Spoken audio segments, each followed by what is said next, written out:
tava aí. Exato, o trem Eles passava. jogavam bola ali, um grupo de estudantes que jogavam ali. Tinha alguns alunos do culto à ciência, também tinham ferroviários que jogavam bola ali. E que tinha um campinho próximo ali dessa Ponte Preta, que ela é tombada pelo patrimônio histórico até. Ela foi tombada, se eu não me engano, foi na gestão do Toninho que fez o tombamento dela. Certo. Ela tá ali. Ponte Preta, então, surgiu assim, e aí? E aí, logo após, né, surgiu o Guarani. E criou-se essa rivalidade, né? E aí, o interessante do tão próximo é um estádio do outro. Menos de 1 quilômetro? Menos de um quilômetro, e acho que está entre os 3 ou entre os 5, pode dizer os 5, os estádios mais próximos do mundo, né? Então, assim, é um estádio onde os dois times têm uma rivalidade gigantesca e estão tão próximos. Eu acho uma coisa interessante trazer sobre a Ponte Preta e o Guarani é falar um pouco do técnico Zé Duarte, né? A gente tem um especial no nosso canal que fala sobre o técnico Zé Duarte. Zé Duarte, ele morou entre esses dois estádios. Eu acho que estava destinado para ele, né? esse futuro. Zé Duarte, ele morava entre os dois estádios, entre a Ponte Preta e o Guarani. Ele foi técnico do time do bairro, Proença, ao qual conquistou títulos pelo Amador. Era muito forte na época em Campinas, né? Era muito forte, ele conquistou título. E assim ele ganhou visibilidade na cidade. Muitas pessoas conheciam, ele era bem popular ali na região. E aí foi convidado para ser técnico da base do Guarani. Ao qual ele fez um trabalho. Substituindo o V8, né?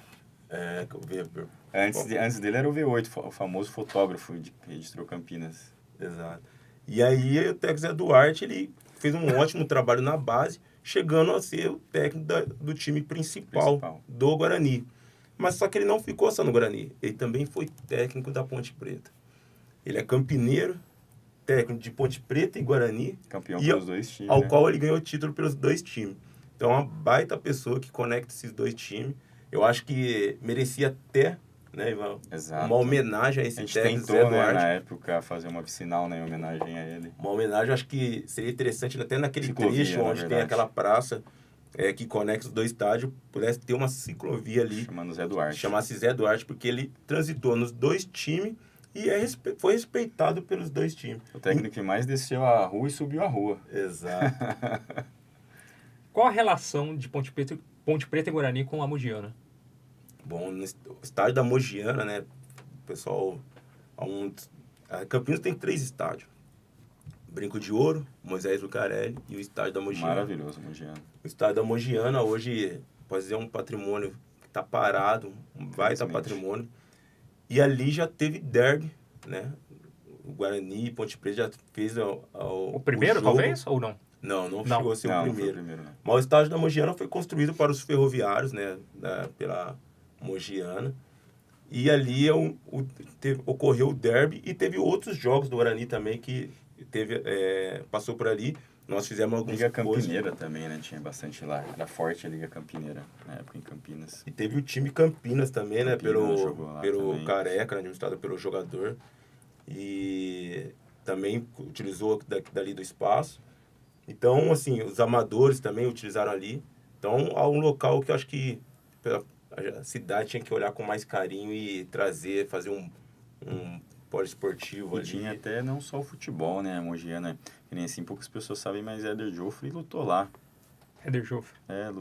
Então um dos principais pugilistas do Brasil. Lutou lá, então.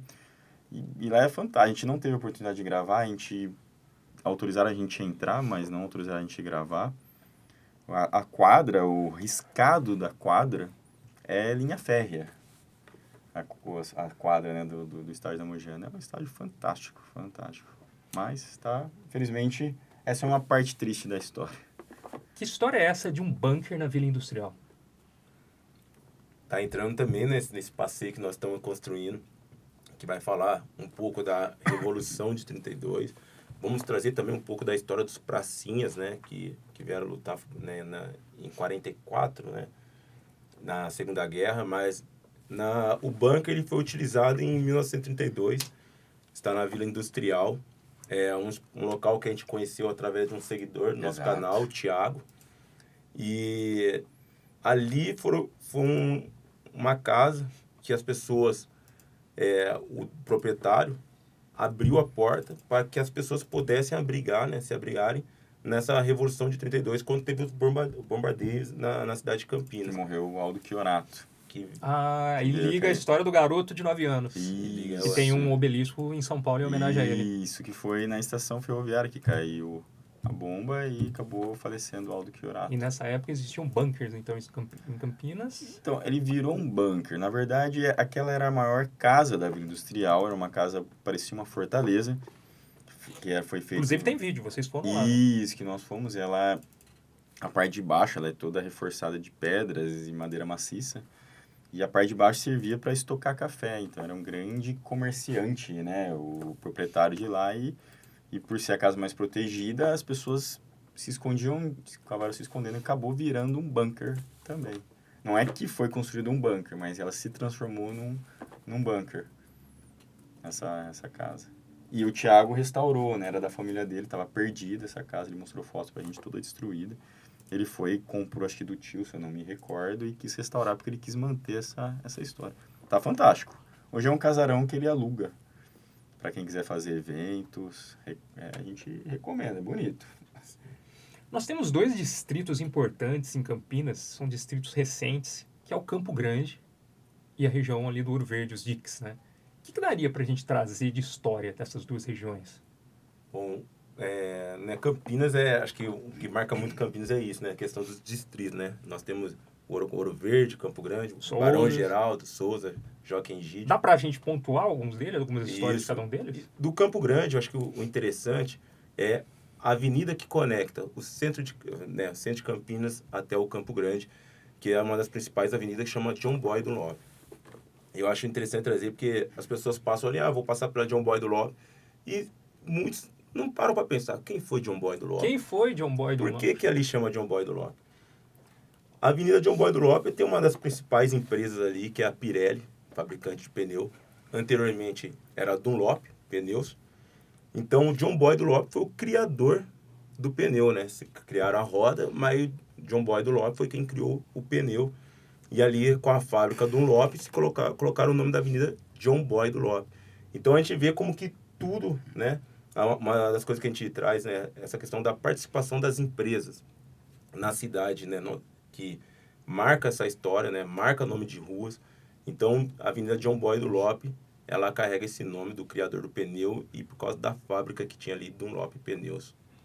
Interessante. Ali na própria John Boy Dunlop, nós temos a Fazenda Roseira. Tem uma história por trás dessa fazenda também. Exato. Campinas, ela foi a última cidade, né, a aderir à abolição, né?